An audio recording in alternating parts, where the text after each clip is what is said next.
Salut, c'est les Jérôme. Après le béton de chanvre qui était notre priorité pour l'été, on peut renouer avec le chantier à l'extérieur et notre tranchée ouverte le long de la maison. Et on va reprendre, notamment avec le puits qu'on avait découvert. On l'avait déjà un petit peu débouché, enfin creusé, pour comprendre ce qui se passait. On avait identifié un canal de trop-plein. Le puits est assez proche de la maison, dont les fondations ne descendent pas très profond à cet endroit. Derrière, il y a la cave, et on a vite réalisé que quand il pleut, l'eau peut rapidement monter. C'est ce qui nous a permis de comprendre que cela était une des causes, sinon la cause principale des problèmes d'humidité de ce côté de la maison. Bref, on a mis une pompe vide cave pour éviter que l'eau ne remonte plus haut que les fondations et sécuriser notre isolation par l'intérieur qui ne peut tolérer autant de remontées capillaires. Mais maintenant, on voudrait creuser un peu plus le puits pour trouver le fond si possible et voir de quoi il en retourne. C'est donc ce qu'on a fait au seau. Il y avait aussi pas mal de pierres. Et puis, on creuse. On creuse, on creuse, et ça va loin. Oui, on n'avait rien vu, hein. Ça descend. Heureusement, le mois d'octobre a été assez sec et l'eau n'est pas montée trop fort lorsqu'on creusait. Mais bon, on a quand même fini par atteindre le niveau de l'eau. Avec, une vraiment mauvaise odeur. Une odeur qui nous rappelle des mauvais souvenirs. Une odeur qu'on espérait ne plus jamais sentir. Eh oui, du fioul. Oh non. Parce qu'on va faire venir une benne pour évacuer la pollution, mais ça, on va ne le faire qu'une fois. Oui, mais donc apparemment pas. Donc, on a remis une bâche sur le parking pour pouvoir stocker à part la terre polluée qu'on est en train de retrouver. Bon, au début, l'odeur n'était pas très forte et on se demandait bien comment le fioul qui s'est répandu dans la cave avait pu remonter jusque dans le puits. Et puis, on a compris ce qui s'est passé. En réalité, c'est l'inverse. Le fioul qu'on a retrouvé dans la cave a été en réalité littéralement déversé dans celle-ci par le puits. On avait pu déterminer qu'il y avait eu une cuve à fioul enterrée près du parking, côté nord de la maison, et on n'avait pas pu la retrouver car elle a été retirée. Nous n'avons connu que les nouvelles entre guillemets cuves en plastique qui étaient dans la cave. Ce qui s'est plus que probablement passé, c'est que cette ancienne cuve qui a été remplacée a dû fuir, peut-être pendant fort longtemps, et le fioul s'est infiltré dans le sol et a fini par rejoindre le puits. Mais ce n'est pas directement par l'écoulement dans le sol que le fioul est arrivé dans la cave. Non, le sol est assez imperméable à cette profondeur, et l'eau du fond du puits ne s'écoule pas dans la cave. Mais le puits dont l'eau monte et descend assez vite, une sorte de puits artésien, a finalement fait office de pompe à fioul en direction des fondations de la maison et de la cave. Quand l'eau monte, le fioul plus léger que l'eau est emporté avec le surplus d'eau et le tout allait se déverser le long des fondations de la maison. Car en effet, quand la cave a été creusée, cela a été creusé au droit du sol. Un sol pourtant assez peu perméable, mais cela a laissé une petite partie du sol plus perméable le long de la maçonnerie, c'est presque inévitable. Du coup, l'eau du puits et donc le fioul qui déborde n'a eu aucun problème à trouver son chemin le long du mur, sous les fondations, jusqu'au sous-sol. Surtout via l'ancien passage qui descendait vers la cave, on avait d'ailleurs pu voir que l'eau arrivait en plus grande quantité depuis ces parties. Puis, en période plus sèche, le niveau de l'eau redescend, ce qui permet au fioul d'à nouveau pouvoir s'infiltrer vers le puits, jusqu'à la grosse pluie suivante. Et comme le puits n'a plus de trop-plein et qu'il a été rebouché, ça se faisait en toute invisibilité. Ou alors c'est pour ça qu'il a été rebouché. On ne sait pas, mais voilà donc ce qu'on a pu déduire de tout ça. Et qui en tout cas jusqu'ici est l'explication la plus logique à ce problème de pollution. Bon, va falloir vider tout ça. C'était déjà pas une partie de plaisir. Rajoutons une odeur infâme et la démotivation, tout totale, d'avoir retrouvé de la pollution. Bon allez hop.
Bon, ben, ça descend très profondément. Et plus on descend, plus l'odeur est intense. On approche d'un gisement ou quoi? On a été obligé de mettre un masque pour vapeur organique car c'est insoutenable.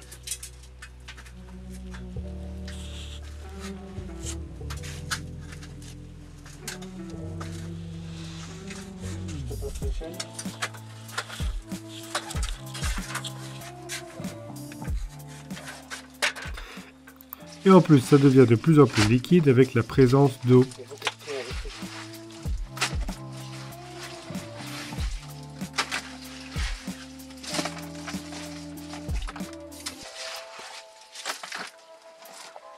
Quelle macocoille!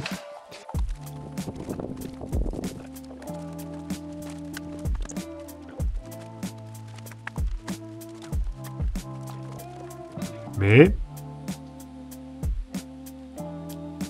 on y est parvenu. On touche le fond, littéralement. À presque 4 mètres de profondeur. Après des sauts et des sauts de bouillasse répugnante, on y est. Le fond du puits a été creusé dans la roche-mère. Il y a juste une petite pile de pierre pour faire la forme ronde, mais le reste est posé sur la roche. Pour l'instant, il n'y a pas trop d'eau car il fait sec. Et comme on l'a dit, ce puits n'est vraiment pas là par hasard, et l'emplacement bien choisi. On le voit aux 2 veines différentes de la roche qui se rejoignent ici. Et si on suit l'orientation de celle-ci, elle pointe pile vers le point où la roche ressort dans le mur de l'usine et qui a été taillée. Il savait très bien pourquoi il creusait le puits à cet endroit. Bon, évidemment, il ne savait pas trop la crasse qu'il y allait y avoir et les tracas que ça allait nous causer.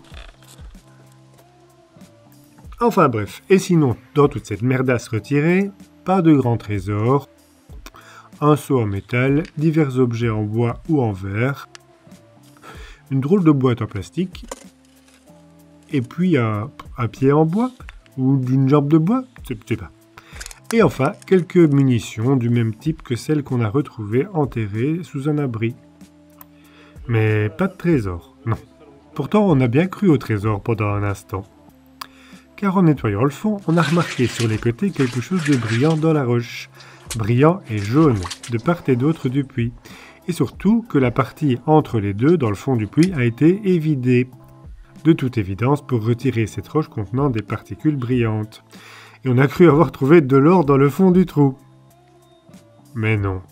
C'est en réalité de la pyrite, ou l'or des fous. Et ceux qui ont retiré la veine de pyrite l'étaient peut-être, croyant comme nous découvrir un trésor. Bref, pour terminer la dépollution, on a pulvérisé un dispersant d'hydrocarbures afin de nettoyer toutes les parois.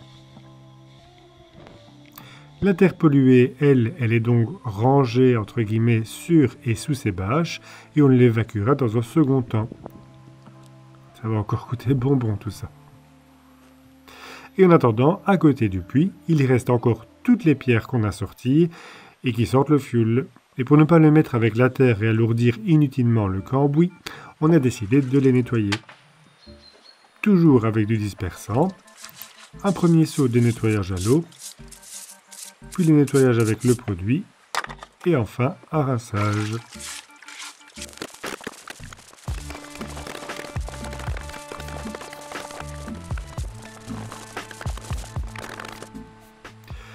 Bon voilà pour la pollution. Enfin ça, c'est ce qu'on pensait. Bah oui, parce qu'il n'a pas fallu longtemps avant qu'on constate que le fioul réapparaissait sur l'eau au fond du puits. Et pas juste un peu, hein, et de manière très constante. Le fioul n'a donc pas fini de s'écouler. Alors on a d'abord tenté de le récupérer avec des serviettes spécialement prévues pour absorber les hydrocarbures, mais ce n'est pas d'une très grande efficacité, le fioul surnageant n'est pas absorbé par les côtés de la serviette. On est donc passé à une autre solution, avec ce bac et une tige pour l'enfoncer dans l'eau.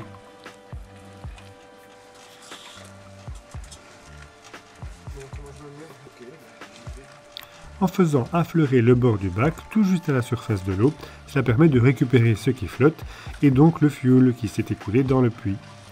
Ça fonctionne même assez bien.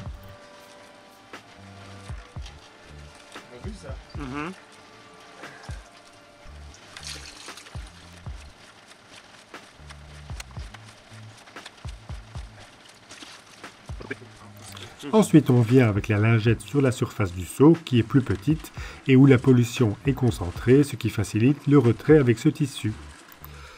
Mais bon, ça revient. Voilà 1 an maintenant qu'on le fait vraiment régulièrement de cette manière. Enfin, sauf que maintenant on enfonce directement le grand seau, c'est plus simple. Mais rien à faire, il en revient toujours. Et on pense bien que ça va durer encore longtemps. Bon, heureusement, le fioul, ça flotte à la surface, et comme la pompe est immergée, l'eau n'est pas contaminée quand elle est évacuée si le niveau du puits monte. De temps en temps, on a aussi pulvérisé une solution de peroxyde d'hydrogène ou eau oxygénée assez concentrée qui aide à l'oxydation et donc à la dégradation des hydrocarbures. Mais bon, on ne va pas passer notre vie à descendre dans le puits pour récolter des hydrocarbures, ce n'est pas réaliste et c'est vraiment pas chouette à faire. Alors sur le long terme, on va essayer de mettre en place une solution plus convenable comme un skimmer. De nouveau, on reviendra sur ces choses une fois qu'on aura tout décidé et qu'on réalisera tout ça. En attendant, revenons à la fondation, juste au-dessus du puits. La fondation du mur de la maison s'arrête ici, mais le mur de la cave qui est derrière descend bien plus bas. Et comme on l'a vu, quand l'eau monte, ça s'infiltre partout. Alors même si l'eau ne devrait plus monter jusque-là, il y a quand même toujours les eaux de ruissellement. Et puis surtout, on voudrait consolider la fondation qui s'appuie sur ce côté du puits, qui lui est réalisé en pierre sèche. Une petite reprise de maçonnerie ne sera pas superflue.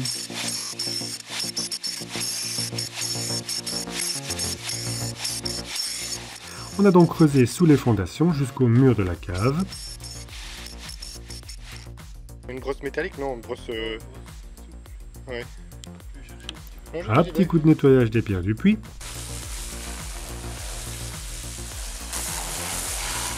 Et on va donc remonter un peu tout ce coin en pierre maçonnée. Le but, consolider ce point singulier de la construction et du puits tout en imperméabilisant le tout.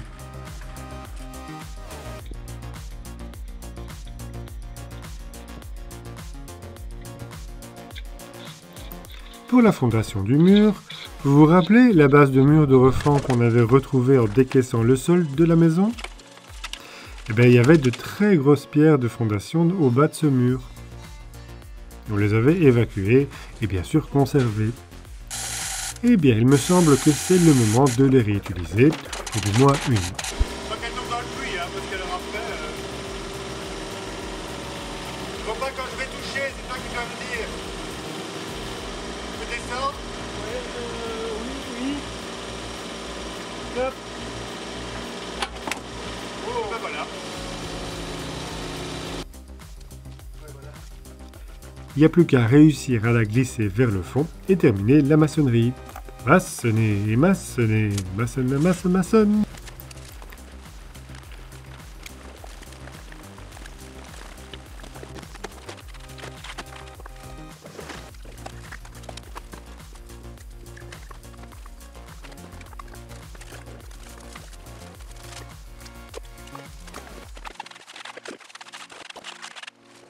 Voilà déjà tout qui est repris en croisant bien les pierres jusqu'au niveau de la tranchée. Il n'y a plus qu'à remplir le reste sous le mur et à faire la pente.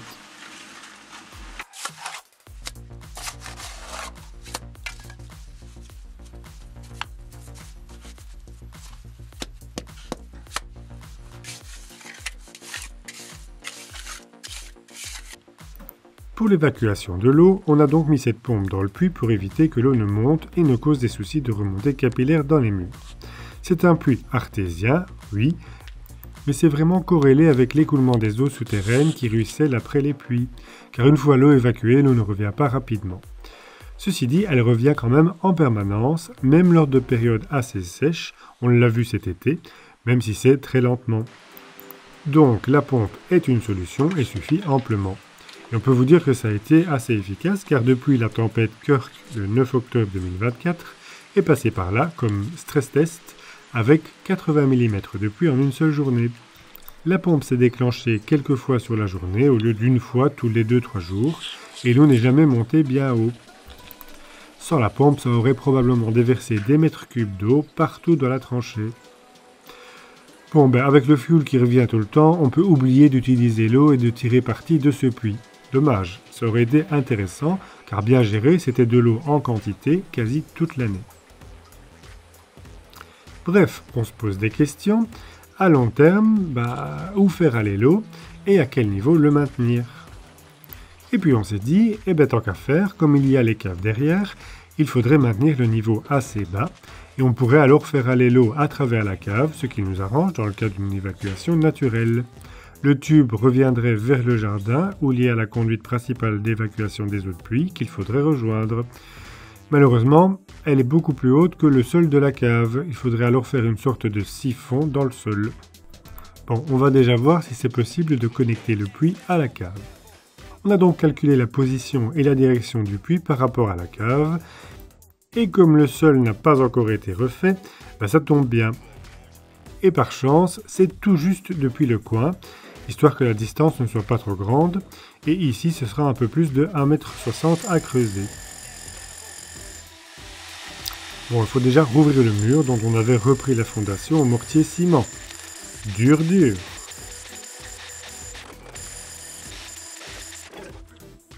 Après avoir retiré quelques pierres et retrouvé le sol derrière, on continue de forer avec une tarière d'un petit diamètre. Puis dans le trou, on a pu utiliser la baramine pour avancer et tenter de toucher une pierre du puits, l'idée étant de savoir où on arrive pour retirer la bonne pierre.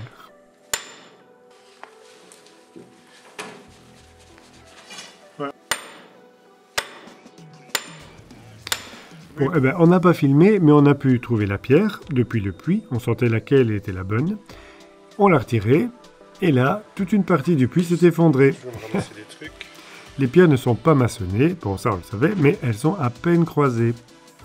Bon, plus de peur que de mal pour nous, mais pas pour la pompe qui s'est ramassée une pierre et qui est cassée. Heureusement, on a pu commander les pièces de rechange pour la réparer. Et puis avec ça, un bon paquet de pierres qu'on a dû ressortir du puits. Dans le trou, on voit la couche de sol qui est sous la maison. Ah oui, tu vois le fond de là où ils ont creusé, mais... Et encore quelques pierres et gravats qu'on doit dégager. Et finalement, le dessus a tenu car on a maçonné cette partie, ce qui a peut-être permis d'éviter plus d'effondrements depuis les côtés. Ouf. Bref, on a dégagé et retrouvé le trou de la baramine. Il va falloir creuser encore un peu plus pour élargir le trou par les deux côtés vu la distance. Mais travailler dans le puits, déjà dans une position inconfortable, en se fourrant dans ce trou, sous ces pierres suspendues, comme par magie, bon bof, on le sent pas trop. Du coup, on va faire une petite voûte en pierre pour soutenir les pierres du dessus et sécuriser un petit peu ce chantier. Après quelques calculs et réflexions, on a donc réalisé un petit veau qui est en arc de cercle pour respecter la courbure du puits. Quelques petites planches de SB, des chutes de cloison, feront parfaitement l'affaire. Et puis on a été mettre tout ça en place. Bon, peu d'images car on était dans ce trou en équilibre, stressé. C'était la fin de journée, dans le noir et il pleuvait. Pas des super conditions pour tenir la caméra. Bon, j'arrête de filmer. Oui. Avec tout ça, l'hiver est arrivé et on n'a plus rien fait jusqu'au printemps. Surtout qu'en parallèle, on a aussi fait d'autres choses dans la tranchée qu'on vous montrera prochainement. Une chose est certaine maintenant, l'eau ne pourra plus monter dans la cave car elle viendra se vider dans le puits et la pompe fera le reste. Merci d'avoir suivi cette vidéo. On espère qu'elle vous a plu, portez-vous bien et à bientôt.